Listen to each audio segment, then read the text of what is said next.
How to add PDF to your Wix website. This is super simple. All we have to do is click on Add Elements from the left hand side, and here we want to hover over Code. Once we have hovered and clicked on Code, if we go all the way down right here, we will be able to see this option for PDF file viewer. We want to click on the plus icon here next to it. It will look like this, and basically if we want to be able to add our own PDF, we will go to settings, we will click on upload PDF. We can upload media here from the left hand side and upload from computer.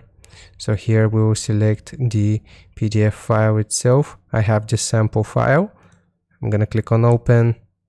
It's gonna take a little bit of time to load up, but here it has already selected it automatically. If we click on add to page, this will add our PDF file to our Wix website. Hope this helps you out. Leave a like and sub, and I'll see you next time.